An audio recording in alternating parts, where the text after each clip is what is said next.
हरे कृष्णा भक्तों, आप सभी भक्तजनों से मेरा विनम्र निवेदन है कि मेरी सभी वीडियो को अंत तक जरूर सुनें।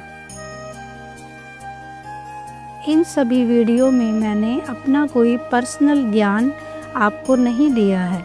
मैंने केवल भागवत गीता को आप सभी भक्तों तक पहुंचाने का एक प्रयास किया है और आप मेरी सभी वीडियो को अंत तक सुनकर मेरी इस प्रयास को सफल करें, क्योंकि मेरा अटूट विश्वास है जिसने भागवत गीता पर विश्वास कर लिया या भागवत गीता की शक्ति को समझ लिया, उसको कहीं किसी के सामने झुकना नहीं पड़ेगा और उसका कहीं कोई काम नहीं रुकेगा।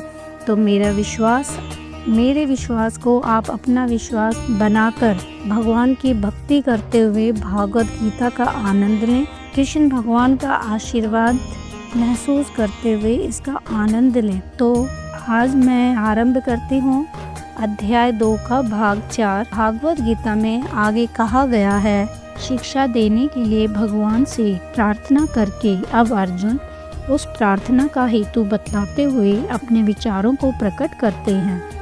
नाहि प्रपश्यामि ममापनोद्याद्य शोकमुच्छोषणं मिद्रियाणाम् अवाप्य भूमावस्पत्मृदं राज्यं शूराणामपि चाधिपत्यम्।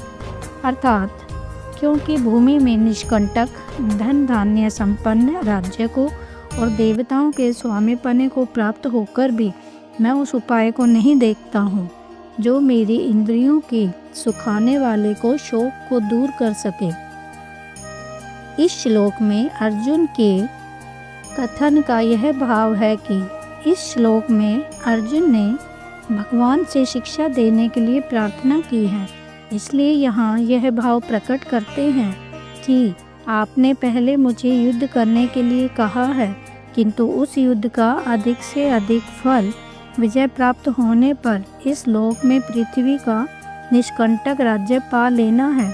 और विचार करने पर यह बात मालूम होती है कि इस पृथ्वी के राज्य की तो बात ही क्या, यदि मुझे देवताओं का आधिपत्य भी मिल जाए तो वह भी मेरी इस इंद्रियों को सुखा देने वाले शोक को दूर करने में समर्थ नहीं है।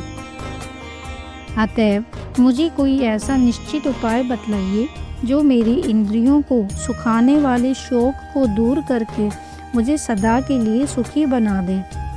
इसके बाद अर्जुन ने क्या किया यह बतलाया जाता है। संजय उवाच एवमुक्त्वा ऋषिकेशं गुडाकेश परन्तप नयोत्स्य इति गोविन्दमुक्त्वा तूष्णीं बभूवः। अर्थात संजय बोले, हे राजन, निद्रा को जीतने वाले अर्जुन अंतर्यामी श्री कृष्ण महाराज के प्रति इस प्रकार कहकर फिर श्री गोविंद भगवान से युद्ध नहीं करूंगा यह स्पष्ट कहकर चुप हो गए। इस श्लोक में संजय ने धृतराष्ट्र से यह कहा है कि उपयुक्त प्रकार से भगवान की शरण होकर शिक्षा देने के लिए उनसे प्रार्थना करके और अपने विचार प्रकट करके अर्जुन यह कहकर कि मैं युद्ध नहीं करूंगा चुप हो गए। इस श्लोक में गोविंद शब्द का क्या अर्थ है? गोभिर्वेद वाक्यर्धि विद्यते लभ्यते इति गोविंद। इस व्युत्पत्ति के अनुसार वेद वाणी के द्वारा भगवान के स्वरूप की उपलब्धि होती है, इसलिए उनका नाम गोविंद है।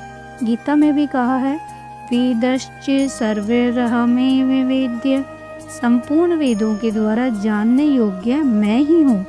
इस प्रकार अर्जुन के चुप हो जाने पर भगवान श्री कृष्ण ने क्या किया, इस जिज्ञासा पर संजय कहते हैं, तमुवाच ऋषिकेश प्रहसन्निव भारत सेनयोरुभयोर्मध्ये विषिन्दन्तमिदं वचः।